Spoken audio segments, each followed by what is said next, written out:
ఇది నాకు చాలా ఇష్టమైన పుస్తకం ఇది. ఆయన ఏంటంటే ద వన్ స్టార్ రెవల్యూషన్ అంటే గడ్డి పరకతో విప్లవం. ఇది నేను చాలా సంవత్సరాల క్రితం ఎమ్మెల్సీగా ఎన్నికైన మా సోదరులు జనసేన జనరల్ సెక్రటరీ నాగబాబు గారు నాకు చాలా సంవత్సరాల క్రితం కరెక్ట్ చెప్పాలంటే ఇది ఎప్పుడో 99లో కానీ 2000లో కానీ నాకు ఈ పుస్తకం ఇచ్చారు, గడ్డి పరకతో విప్లవం. దీన్ని తెలుగు తర్జుమా చేసిన పుస్తకం, అనువాదం చేసిన పుస్తకం. ఇందులో ఏంటంటే మీకు జీవాన్ని పర్యావరణాన్ని పరిరక్షించడానికి ఖర్చు లేకుండా ఎలాగనేది ముసలోబు ఫుకోకా అని చెప్పి ఒక జపనీస్ శాస్త్రవేత్త రాసిన పుస్తకం, వ్యవసాయ శాస్త్రవేత్త. ఇది నాకు ఆయనకి ఇస్తే అంటే నేను చరితమ్మ గారికి చెప్తా ఉన్నాను, మీ అబ్బాయిని చాలా గొప్పగా పెంచారు, ఈ పుస్తకం చదువుతున్నాడంటే చాలా తప్పన ఉంటే తప్ప ఈ పుస్తకం చదవరు అంటే. అందుకేనేమో మీరు ఎమ్మెల్యేగా ఎన్నికయ్యాక మీరు ఈ పుడిచెర్ల గ్రామంకి మీరు ఇక్కడ మనకి ఇన్ని ఊర్లుంటే ఇన్ని జిల్లాలుంటే మీ దగ్గరికి నేను ఎందుకు వచ్చానంటే మేబీ ఇది మనసుని బలంగా లాగింది అనుకుంటున్నాను ఇక్కడికి. అంటే ఇది ఈ రోజున ఫామ్ పాండ్స్కి సంబంధించి సమగ్ర కొంచెం మీకు వివరించి, అంటే మీకు చాలా మంది మీరు సినిమా ఓజీ అంటున్నారు కానీ అంటే మీరు సినిమాలకు వెళ్తారు, హుషారుగా ఉంటారు, కానీ నీళ్ళు లేకపోతే మీరే సినిమాలకు వెళ్తారా? అందుకని ఎప్పుడేనంటే మంచి అభివృద్ధి ఉండాలి, రోడ్లు కావాలి, మనకి ఇరిగేషన్ ప్రాజెక్ట్స్ ఉండాలి, పంట నేల పచ్చగా ఉండాలి, ఇవన్నీ కోరుకోవడం. దాంట్లో మొదటిది నీటిని సంరక్షించుకోవడం. మనకి రాయలసీమ నేల నీటికి చాలా ఇబ్బంది పడేది, వస్తే భారీ వర్షం వస్తే, కానీ నిల్వ చేసుకునే సౌకర్యం లేదు మనకి. ఈ నిల్వ చేసుకునే సౌకర్యం మీరు ఊహించండి, 1,55,000 నీటి కుంటలు, 1,55,000 నీటి కుంటలు కానీ మనం ఈ రోజున మన టార్గెట్, ఇది ఒకటే టార్గెట్ పెట్టి నేను మే నెలలోపు అయిపోవాలని చెప్పి నేను శశిభూషణ్ గారికి కానీ మన కృష్ణతేజ గారికి అని చెప్పిన, మే లోపు అయిపోవాలి, ఎందుకంటే వర్షాలు రాగానే నీటి కుంటలు నిండాలి. అంటే 1,55,000 పాండ్లు గనక నీటి కుంటలు గనక నిండితే మనకి ప్రకాశం బ్యారేజ్లో 3 TMCలు నీళ్లు. అలాంటిది మనకి 1,55,000 పాండ్లు నీటి కుంటలు కనుక నిండితే 1 TMC వచ్చేస్తుంది. అందుకని మనకి పెద్ద ప్రాజెక్టులు వచ్చే వరకు నా నమ్మకం ఏంటంటే కృష్ణదేవరాయలు గారు ఇక్కడ ఎప్పుడు మన తటాకాల మీద వ్యవసాయం చేసిన పద్ధతి, మనం ఏం కొత్తగా చేయట్లా. మర్చిపోయిన దాన్ని కృష్ణదేవరాయలు గారు చేసింది అంటే ఇది రాయలసీమ కాదు, ఇది రత్నాలసీమ. అలాంటి రత్నాలసీమ రావాలి, మళ్ళీ రత్నాలు ఇక్కడ అంటే అంత బలంగా ఉండాలి. ఇక్కడ అభివృద్ధి కొందరికే కాదు అందరికీ కావాలి. అందుకే ఎకరం 30 సెంట్లు ఉన్న రాజన్న గారికి కూడా ఇది ఎందుకు పెట్టామంటే ఇది ఆయన బాగుండాలి, కేవలం 30-40 ఎకరాలు ఇంకా పై వాళ్ళు పెద్దోళ్ళు కాకుండా అందరూ బాగుండాలనే ఉద్దేశంతో ఈ ఫామ్ పాండ్, దీంట్లో ఈ 1,55,000 పాండ్లు మనం ఎప్పుడైపోతాయి సార్? We are targeting before May. What is the timeline? End of May. అంటే మే నెలాఖరులో ఇది అయిపోయేలాగా. ఎందుకంటే మనం ఎందుకు ఇంత బలంగా చెప్పగలనంటే ఒకటే రోజున మనం గ్రామ పంచాయతీలో గ్రామ సభలు నిర్వహించాం. 13,326 పంచాయతీలు గ్రామ సభలు నిర్వహించగలిగామంటే మనకి సత్తా ఉంది, పనిచేసే అధికారుల యంత్రాంగం ఉంది. కానీ వాళ్ళకి పని చెప్పడానికి దిశానిర్దేశం చేసే ఏ స్వార్థం లేని వ్యక్తులు కావాలి. ఇది రాష్ట్రం బాగుండాలని గౌరవ ముఖ్యమంత్రి చంద్రబాబు నాయుడు గారు ఎలా కోరుకుంటారో నేను కూడా వారి అనుభవాన్ని మనం ప్రేరణగా తీసుకొని నేను కూడా దాన్ని నేను తీసుకున్న ఈ శాఖల్ని చాలా బలంగా చేయాలనే ఒకటే రోజున 13,326 గ్రామ పంచాయతీలు గ్రామ సభలు నిర్వహించి అభివృద్ధి కోసం చేపట్టాల్సిన పనుల జాబితాను రూపొందించడం ద్వారా మనం ఈ ప్రపంచాన్ని మన ఒక గొప్ప బలమైన సందేశం ఇచ్చింది. ప్రపంచ రికార్డు కావచ్చు, ఇంకోటి ఏదైనా కావచ్చు. అలాగే గ్రామాల్లో స్వాతంత్రం మరియు గణతంత్ర దినోత్సవాల సందర్భంగా, ఏదో ఇండిపెండెన్స్ డే కావచ్చు, రిపబ్లిక్ డే కావచ్చు, జెండా ఆవిష్కరణ కోసం మనం భారత్ మాత జిందాబాద్ అంటాం, కానీ 100 రూపాయలు చేతులు పెడితే దేమూలకు వస్తే ఒక సర్పంచ్కి, అలా మేజర్ గ్రామ పంచాయతీలు 100-250 మీరు ఊహించండి. అంటే ఇన్ని సంవత్సరాలు గత ప్రభుత్వంలో ఆయన ఉన్న వారు 100 కాదు 250 కూడా చేయలేకపోయారు ఒక్కొక్క మైనర్ గ్రామ పంచాయతీకి. మేజర్ గ్రామ పంచాయతీ 250, 30 సంవత్సరాలు 40 సంవత్సరాల నుంచి అలాగే ఉంటే నారా చంద్రబాబు నాయుడు గారి ఆధ్వర్యంలో వారి నాయకత్వంలో వచ్చిన మన ప్రభుత్వం 100 నుంచి గ్రామ పంచాయతీలు కేవలం జెండా పండుగ చేయడానికి 100 రూపాయలని 10,000 పెంచాం. అలాగే 250 రూపాయలని 25,000కి పెంచాం. ఇంతలో పెరిగిందో మీరు దయచేసి దీన్ని ఆలోచించండి. అలాగే పంచాయతీరాజ్ పరిపాలనా వ్యవస్థను మరింత సమర్థవంతంగా మార్చేందుకు DLDO divisional level development officer కానీ MPDO, DPO, CEO, ZP, DLPO, URD వంటి క్యాడర్స్ని పునర్నిర్మాణం చేసి ప్రజలకి మరింత సమర్థవంతంగా సేవలు అందించాలనే సంకల్పంతో మంత్రివర్గం పరిపాలనా సంస్కరణను ఆమోదించింది. ఎందుకంటే మాకు పనులు జరగట్లేదు, లేదా టూ మెనీ వర్టికల్స్ అయిపోయినాయి, మాకు ఏ ఆఫీస్కి వెళ్ళాలో తిరిగి అన్నీ కలిపి ఒక దాని కింద, ఒక బిల్డింగ్ కింద రావాల్సింది, ఒక వ్యవస్థ కింద రావాల్సిందని చెప్పి మేము దాన్ని కూడా ముందుకు తీసుకెళ్తా ఉన్నాం.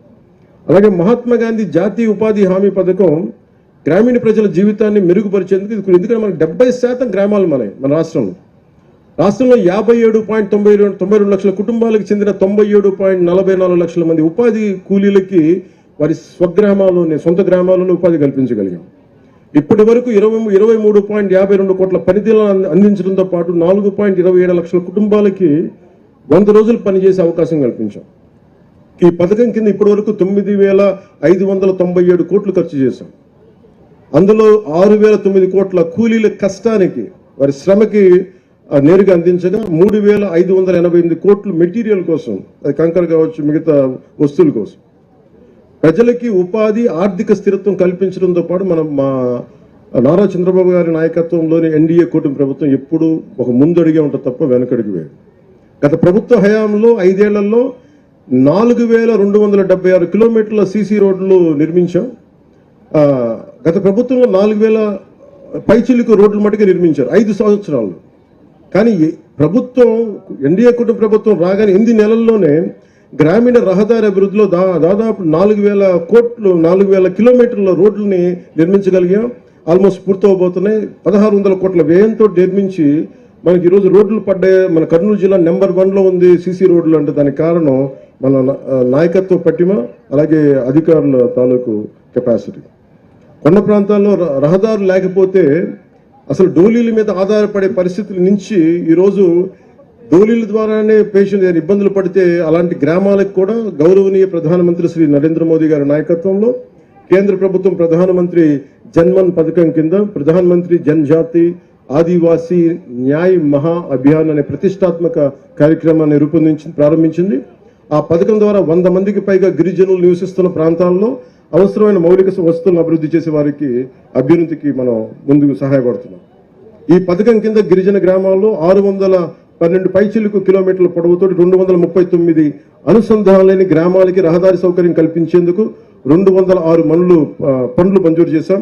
ఈ అభివృద్ధి పనులకి 555.60 కోట్ల అంచనాని వ్యయంగా పెట్టి దాన్ని కేటాయించాం.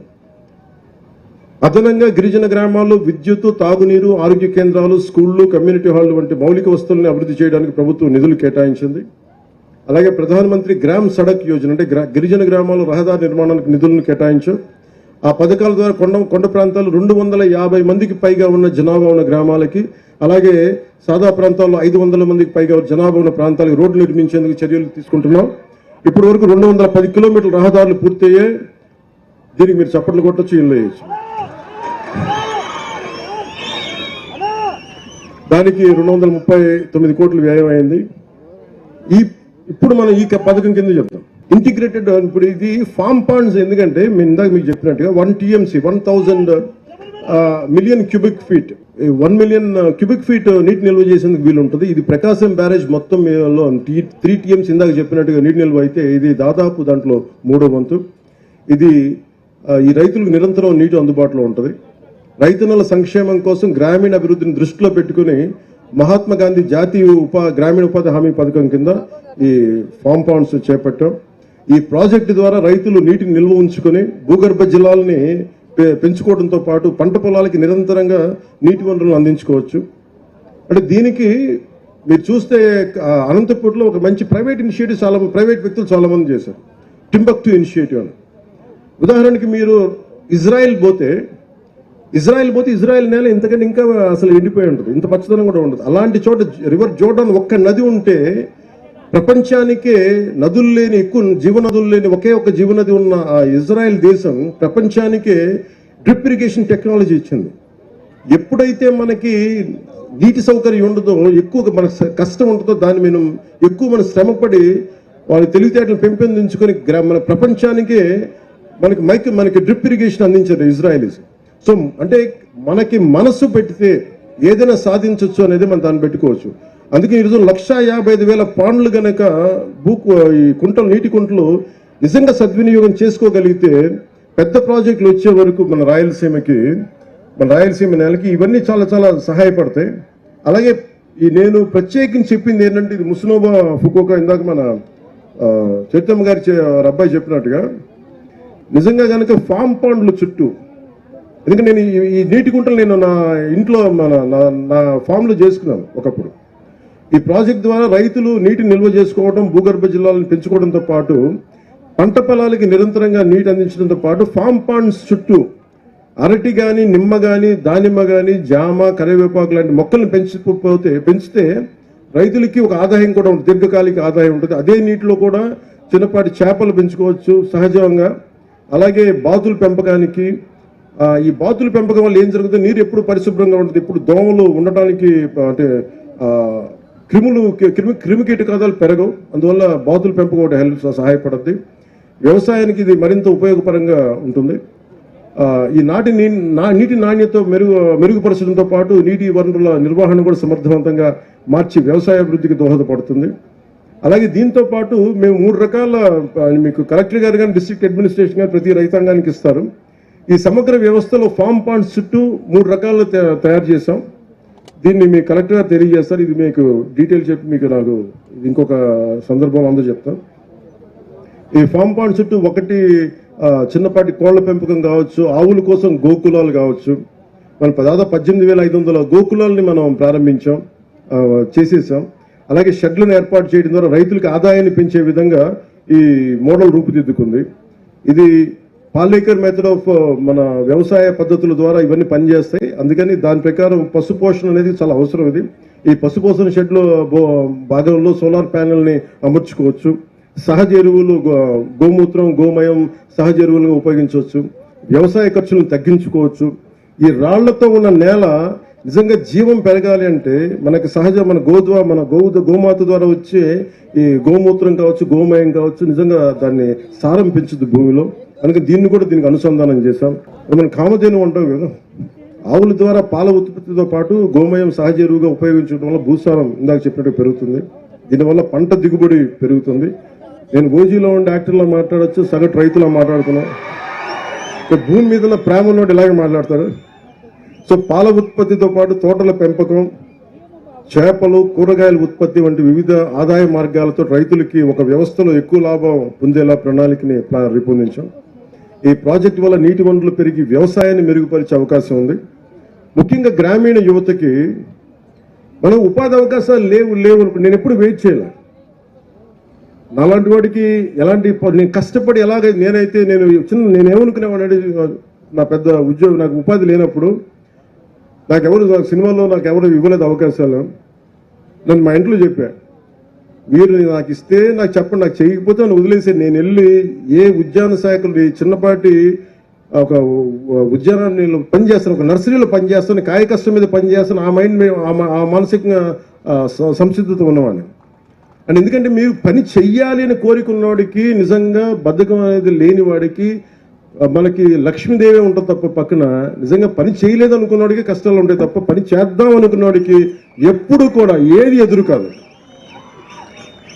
సో నేను మిమ్మల్ని ఒక విషయం గురించి ప్రత్యేకంగా ఆలోచించమంటా ఉన్నాను. రైతన్న కష్టపడతాడు, సమర్థవంతంగా పనిచేస్తాడని, కానీ సరైన వనరులు లేకపోతే, లేదా ఉన్న వనరులు సరిగ్గా ఉపయోగించుకోలేకపోతే అతని కష్టం వృధా అవుతుంది. అందుకని ఈ ఫామ్ పాండ్ ప్రాజెక్ట్స్ ద్వారా, నీటిగుంట ప్రాజెక్ట్ ద్వారా రైతులకి నీటి సమస్య తీరుతుంది, పంట దిగుబడి పెరుగుతూ ఉంది, రైతులకి ఆదాయం పెరుగుతుంది. గ్రామాల్లో అభివృద్ధి అంటే కేవలం రోడ్లు, భవనాలు కట్టడమే కాదు, ఇది యువతకు కూడా ఉపాధి లభించాలి, రైతన్నలకి అభివృద్ధి సాధించాలి, ఆర్థిక వ్యవస్థ బలపడాలి అని ఈ పథకం ద్వారా రాష్ట్రంలోని గ్రామాలు స్వయం సమృద్ధిగా మారుతాయి, రైతుల జీవితాల్లో కొత్త వెలుగులు రావాలి. ఇదే నారా చంద్రబాబు గారి నాయకత్వంలో, ముఖ్యమంత్రి గారి నాయకత్వంలో ఈ రాష్ట్రం కోరుకుంటుంది. రైతుల జీవితాలు కొత్త వెలుగులు రావాలి. ఇది మా ఆశయం, ఇది టీడీపీ ఆశయం, భారతీయ జనతా పార్టీ ఆశయం, జనసేన ఆశయం. నీరు నిల్వ భవిష్యత్తుకు బంగారు బాటన సంకల్పంతో రైతుల అభివృద్ధి కోసం ప్రభుత్వం కృషి చేస్తుంది. మనందరం కలిసికట్టుగా ముందుకు తీసుకెళ్లి ఈ గొప్ప సంకల్పాన్ని విజయవంతం చేద్దాం.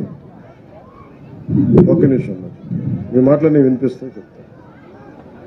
సో రైతన్నకి జైజేలు తెలుపుకుంటూ, జై ఆంధ్ర, కానీ జై హింద్ చెప్పబోయే ముందు మీ అందరి గురించి మాట్లాడాలి కాబట్టి అవి మాట్లాడతాను.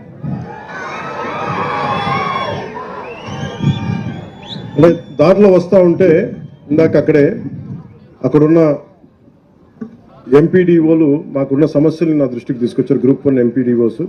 ఇది ఖచ్చితంగా మన ఉన్నతాధికారులు ఇక్కడే ఉన్నారు, వారికి తెలియజేసి నేను మీ సమస్యకి ఒక పరిష్కార మార్గం వెతుకుతాం. అలాగే ఆంధ్రప్రదేశ్ గ్రామ పంచాయత్ సెక్రటరీ అసోసియేషన్ కూడా మీరు ఇది ఇచ్చారు మీ పిటిషన్, దాన్ని కూడా ముందుకు తీసుకెళ్తాం. అలాగే దాన్ని కూడా పరిష్కార మార్గం వెతుకుతాం. ఒక్క నిమిషం. గ్రామ సచివాలయం ఇంజనీరింగ్ అసిస్టెంట్ అసోసియేషన్లో మీకు కూడా ఒక బలమైన పరిష్కార మార్గం వెతుకుతాం. ఎందుకంటే నేను ఉట్టిన గాల్లో మాటలు ఇవ్వలేను, అందుకని కూర్చోబెట్టి మీకు చప్పట్లు కొట్టేలా మాటలు కాకుండా నిజంగా మీ చేత మెప్పు పొందేలా చేయాలనుకుంటాను. అందుకని అదొక్కటి మీరు అర్థం చేసుకోండి.